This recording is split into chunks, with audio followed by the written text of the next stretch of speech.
हम कक्षा 12 के भूगोल विषय की बात कर रहे हैं।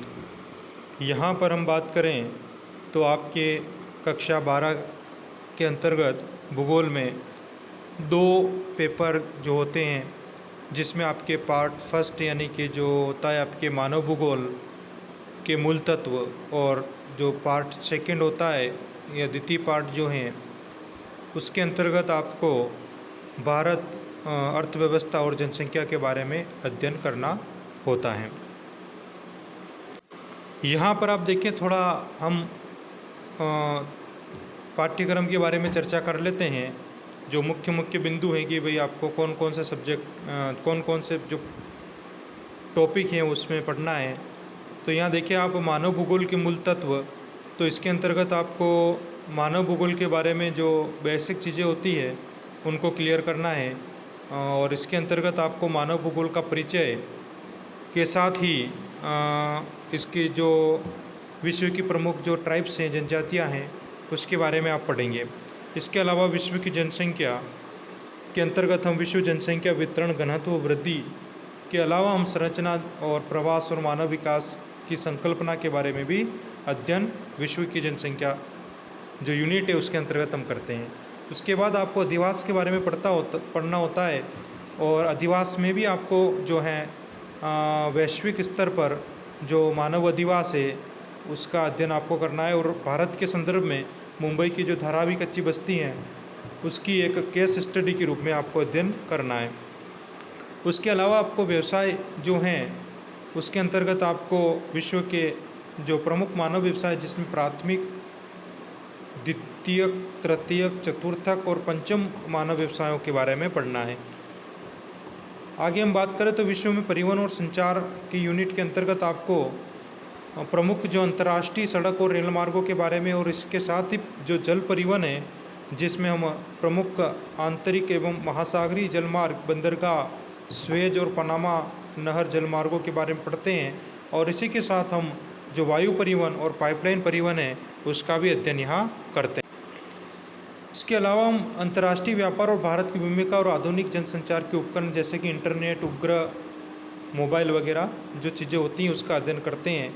और उसके बाद कुछ चीज़ें आपके पर्यावरण से रिलेटेड होती हैं, जिसमें पर्यावरणीय समस्याएं और वैश्विक पर्यावरणीय सम्मेलनों और के बारे में अध्ययन करना होता है। और उसके अलावा आपके एक मानचित्र जो आता है, जो चीज़ें आप पढ़ते हैं इस पूरे पार्ट के अंतर्गत, उसमें से वैश्विक लेवल पर आपको मानचित्र भरने से संबंधित चीज़ें पूछी जाती है परीक्षा में, तो वो लोकेशन आपको वैश्विक लेवल पर ध्यान आपको रखनी है। सेकंड पार्ट आपका जो होता है वो होता है भारत जनसंख्या एवं अर्थव्यवस्था। भारत जनसंख्या एवं अर्थव्यवस्था, इसमें भारत जनसंख्या के संदर्भ में आपको वितरण, घनत्व और जनसंख्या वृद्धि जैसे पहलुओं पर स्टडी करनी है। इसके अलावा जनसंख्या संरचना, प्रजाति, अलग प्रकार की जो भाषा संरचना है जनसंख्या के, जैसे भाषाई, धार्मिक आदि के बारे में आपको अध्ययन करना है। इसके अलावा जो संसाधन है, भारत के जो संसाधन है जिसमें आपको जैविक, अजैविक और ऊर्जा संसाधन के अंतर्गत आपको स्टडी करनी है। कृषि, विनिर्माण और उद्योग, परिवहन की हम बात करें तो इसमें कृषि के अनेक प्रकार, प्रमुख फसलें और भारत के जो उद्योग हैं उसके ऊपर आपको स्टडी करनी है, और परिवहन तंत्र के बारे में पढ़ना है।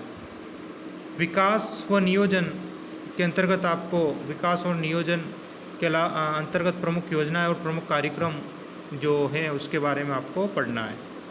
इसी में आपको क्षेत्रीय नियोजन और विकास व नियोजन और गरीबी और रोजगार कार्यक्रम के बारे में भी आपको पढ़ना है।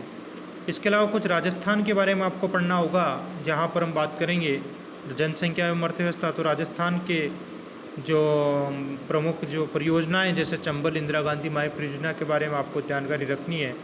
और इसी के साथ हम बात करें तो राजस्थान के अंतर्गत पेयजल की समस्या और जनसंख्या वितरण, घनत्व और लिंगानुपात, और जो ट्राइब्स राजस्थान की जनजातियां हैं उसके बारे में भी पढ़ना है। और ग्रामीण विकास, प्रमुख उद्योग और खनिजों के बारे में पढ़ना है। इसके अलावा आपके इस पार्ट बी के अंतर्गत राजस्थान से संबंधित मानचित्र और भारत से संबंधित मानचित्रों के सवाल पूछे जाएंगे। तो ये मोटा मोटा हमने बात करी जो आपके माध्यमिक शिक्षा बोर्ड राजस्थान अजमेर का जो सिलेबस है, जो भी वर्तमान में ये प्रचलित हैं, इसके ऊपर हमने चर्चा करी। खंड अ मानव भूगोल के मूल तत्व, इसके बारे में थोड़ा देखते हैं अपन।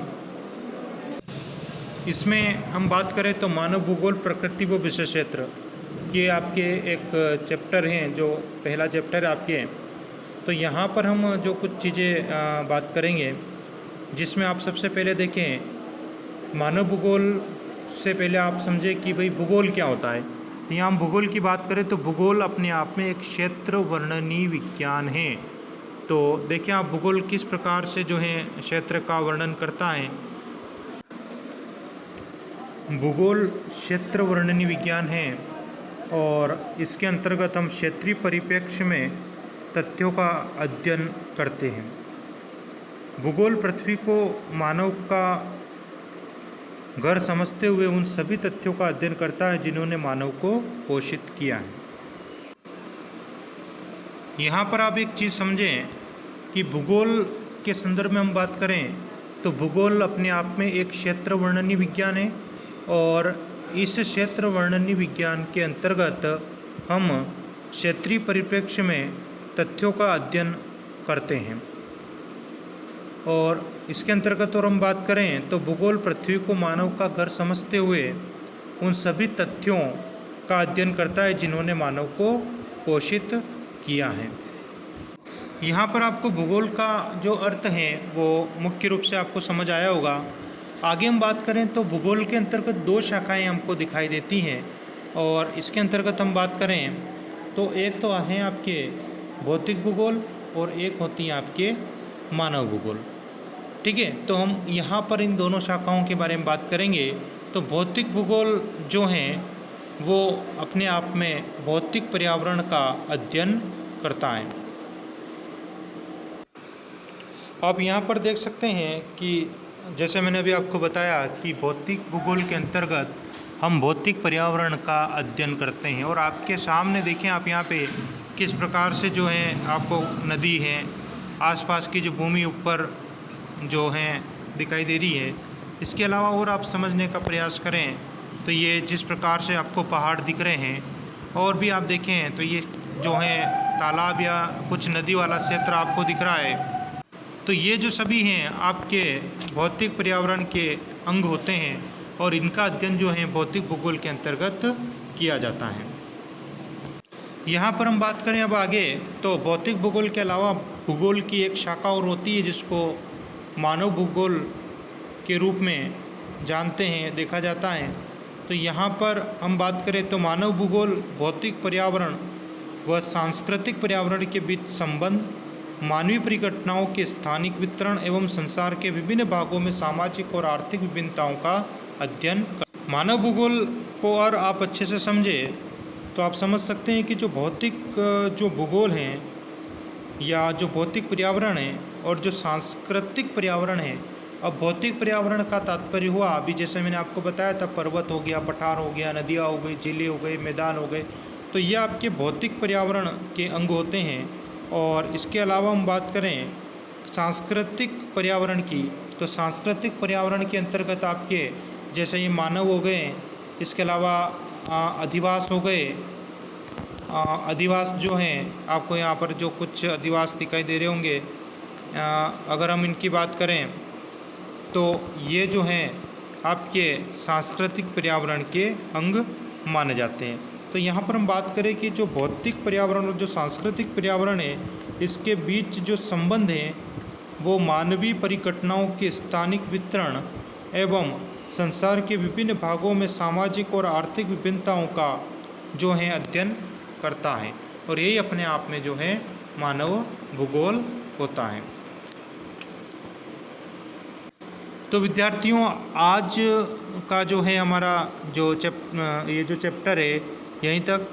आगे हम जो मानव भूगोल के संदर्भ में और विस्तृत चर्चा करेंगे। धन्यवाद।